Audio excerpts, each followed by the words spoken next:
in the custody of the security operatives. At the same time, the attackers of Owo Catholic Church were arrested and brought into custody, hence the mix-up. Governor Akeredolu also urged members of the public to remain vigilant and give necessary support to security agencies to rid the state of criminals. Meanwhile, Ondo State Security Network, Amotekun, has paraded 9 suspected kidnappers arrested in different parts of the state. Among those paraded were members of the syndicate who allegedly kidnapped a traditional chief and 3 others along Agokpano area of Owo Ikare Expressway. Osrc's Zaid Aribisala has more. 9 suspected kidnappers are lined up for parade at the headquarters of the Ondo State Security Network. Operatives of the Amotekun Corps had arrested the individuals in different parts of the state. Among those arrested were members of the syndicate allegedly responsible for the kidnap of a traditional chief and 3 others along Agokpan area of Owo Ikare Expressway. The victims, including this 42-year-old man who was kidnapped in Ore, Odigbo local government area of Ondo State, is thankful for the rescue mission by Amotekun, which led to his freedom. They collected my set and they took me to the bush and beat me. Unfortunately, Amotekun calls. They intervened. I really thank God. I thank them also. In fact, I appreciate the Amotekuns. They perform very well. Also, Arakuni Odunayo Akeredolu, in fact, kudos to Odunayo Akeredolu and the Amotekuns. Ago márùn kọjá díẹ̀, akọjá àwọn ọlọ́pàá kan, ó ṣe dé àsúnmọ́ wájú díẹ̀. Ìgbà tá wá débẹ̀, àwọn méjì, wọ́n gbébọn dání níwájú, àwọn mẹ́ta, wọ́n gbébọn dání lẹ́yìn. Wọ́n ní ká jáde, wọ́n dẹ̀ yìn ìbọn. Bá ṣe jáde, wọ́n ní ká dojú bolẹ̀.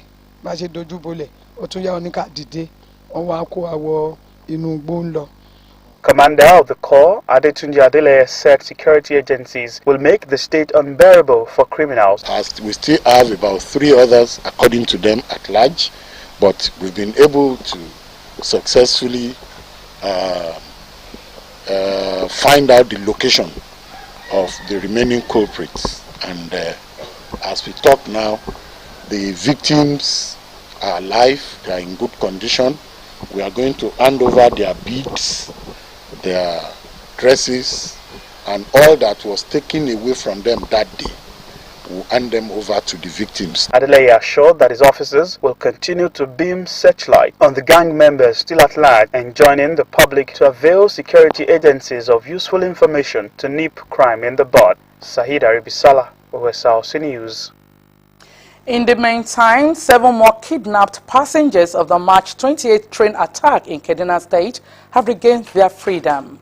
The victims were released this morning after spending 135 days in the custody of the terrorists. It is, however, not clear if any ransom was paid to the terrorists for their release. Although the police authorities are yet to confirm the development, a member of the negotiating team, Tuko Manu, said 6 of the released hostages are members of the same family, which include a couple and their 4 children. The terrorists also released a 60-year-old woman, one Ajia Aisha Hassan, who was said to have been freed due to life-threatening health challenges that deteriorated recently. So far, 42 victims have regained their freedom, and the number of those still in captivity stands at 35. The governor of Ondo State, Oluwarotimi Akeredolu, has commended the top management of the Ondo State Radio Vision Corporation, Osrc Media Group, under the chairmanship of Mr. Kunle Adebayo. Governor Akeredolu, while playing host to the new leadership of the Nigerian Union of Journalists in the state, expressed satisfaction with the professional conduct of the media group in promoting societal development while propagating government's activities. The governor, who reaffirmed his administration's commitment to a better Ondo State, urged more support of media professionals towards advancing the state and making life more bearable for residents through quality reportage. Government House correspondent Wahaba Kole has details. The new executive members of the Nigerian Union of Journalists in Ondo State was led to the governor's office by its chairman, Mr. Leke Adegbite. The professional body, which serves as the watchdog of society, through its chairman, commended the governor for his interventions at the State Media Group, OSRC, and Owena Press Limited, the publishers of Hope newspapers, towards enhancing their operations and promoting the welfare of members of staff. Adegbite, who highlighted numerous efforts of the Akeredolu administration to advance every sector of the state's economy, also thanked the governor for approving weighing allowance for journalists and information officers at state and local government service. Since our Ajashi set up OSRC, we have not had any major innovation on the structure and facility in that station. But under your watch, anybody that visit the place today will know that something is going on there. Ditto to Owena Press. For some of us who have been there before and now go there now, we see your hand.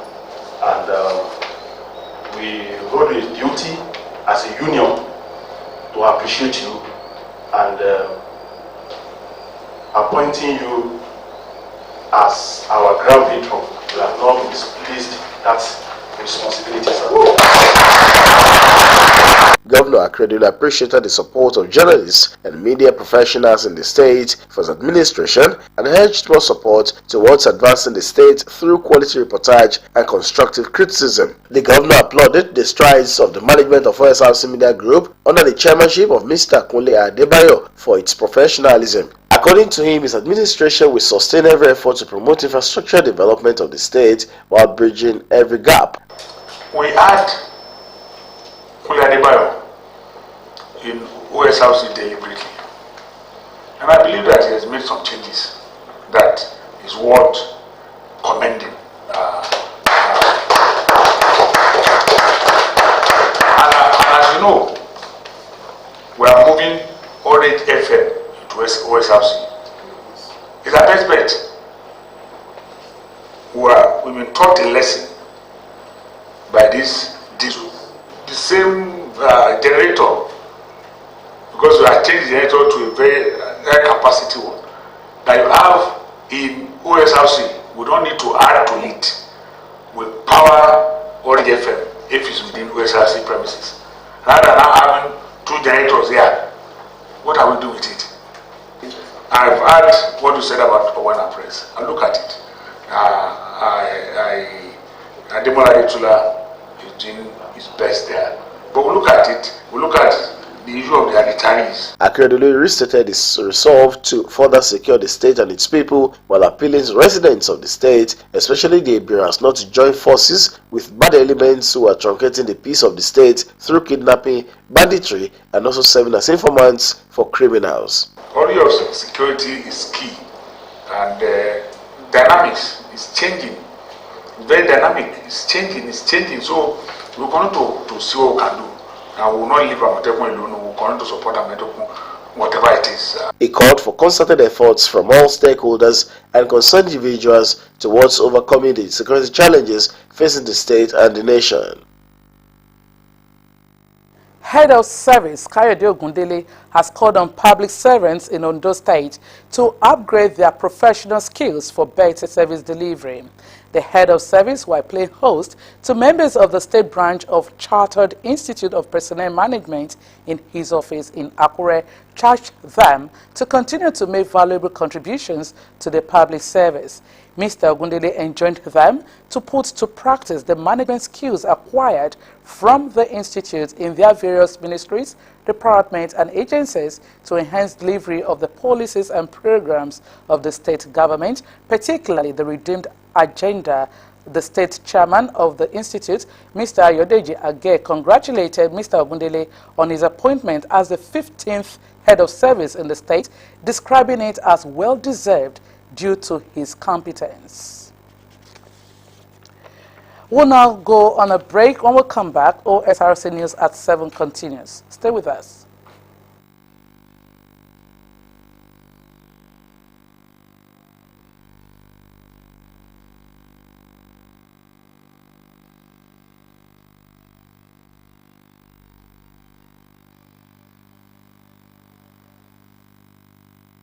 Thanks for rejoining us. You can watch us live on our website www.osrc.ng or follow us on Facebook, OSRC TV Ondo, and on YouTube you can subscribe to our channel, OSRC TV Ondo. In a bid to ensure quality service delivery, standardized practices and development of tourism in the state, Ondo State Government has begun training of operators in the hospitality industry across 3 senatorial districts of the state. The training, which held at the Adegbemile Cultural and Event Center in Akure, the Ondo State capital, was organized by the Ministry of Culture and Tourism in collaboration with the Ministry of Environment. Joy Pius now completes the story. The hospitality industry is one of the fastest growing globally that generates billions of money and offers plenty of employment opportunities as well as revenue generation for governments. And to upskill the capacity of the operators of the industry in Ondo State and to ensure quality and standard in the sector, the State Ministry of Culture and Tourism collaborated with the Ministry of Environment to organize a training workshop for stakeholders in the sector. In his welcome address, the Commissioner for Culture and Tourism, Mr. Wale Akinlosotu, said the hospitality sector is of crucial importance to the tourism sector, hence the need to add value through continuous training for sustained growth. The Commissioner said that the goal of the Ondo State government is to ensure tourists and visitors have a good and positive experience within the state in line with the government's redeemed agenda, urging the operators to make good use of the workshop. The essence of this training is to sensitize and build capacity among or in the hospitality industry. If you agree with me that Ondo State is fast becoming a tourist center, and we have to prepare our hotels, eateries, and hospitality sector to be able to handle the influx of people that come to Ondo State every day. Akure is becoming a hub for transportation. And when people come to Akure, where do they sleep? Where do they go? They go to the hotels, they sleep, they eat around. So we want to make sure that we provide the best experience for them while they are in Ondo State. In his goodwill message, the Commissioner for Environment, Mr. Sunday Akinwalire, said the training would effectively sensitize the operators on the expectations of government and their adherence to environment health standards and policies. As you will find out, it's a collaboration between the Ministry of Culture and Tourism and that of Ministry of Environment of Ondo State. We have a mantra in this administration that we have one administration, and therefore we are to synergize and collaborate for the effective monitoring and preservation of policies, most especially as affects the area of hospitality and that of environment.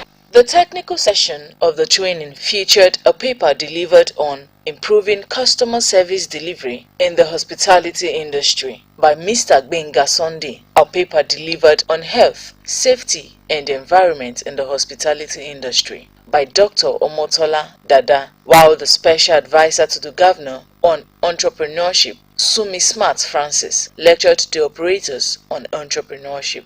The training, which began at the central senatorial districts, will take place across the southern and northern senatorial districts of Ondo State.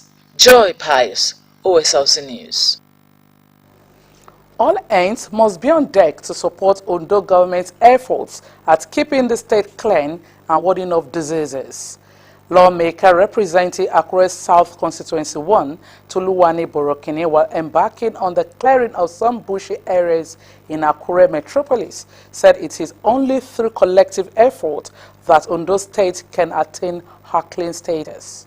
House of Assembly correspondent Omoshiliola Adesoya Ajayi reports. The bushy state of some major areas in Akure metropolis and the need for all stakeholders to be proactive in ensuring Ondo State maintains our enviable position in the Committee of States prompted supported the move by the lawmaker representing Akure South Constituency 1, Toluwani Borokini. The sanitation exercise came after several months of neglect, thus leaving major roads in the state capital untidy and unsafe for pedestrians crossing. The lawmaker said the move became imperative to safeguard the lives of pedestrians and to bring back the aesthetic beauty of the state capital. It is very incumbent upon us to take responsibility. It became an eyesore, and I almost couldn't stand passing the major roads in town without being bothered. And having raised concerns where necessary, I felt, let me do my own bit in the scheme of things. Let me do what I can, even though it's not my primary responsibility or assignment, but I decided to take that initiative.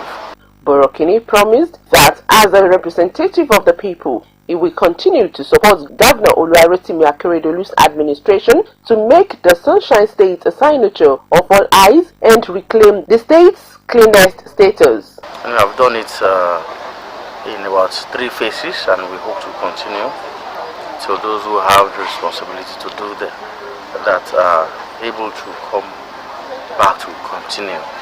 The exercise, which started from Fiwashari roundabout, covered Alagbaka axis down to Akure Town Hall and from NEPA roundabout through State Information Technology Agency SITA to the Ondo State House of Assembly. Omoshiliola Adesoya Ajayi, Osrc News.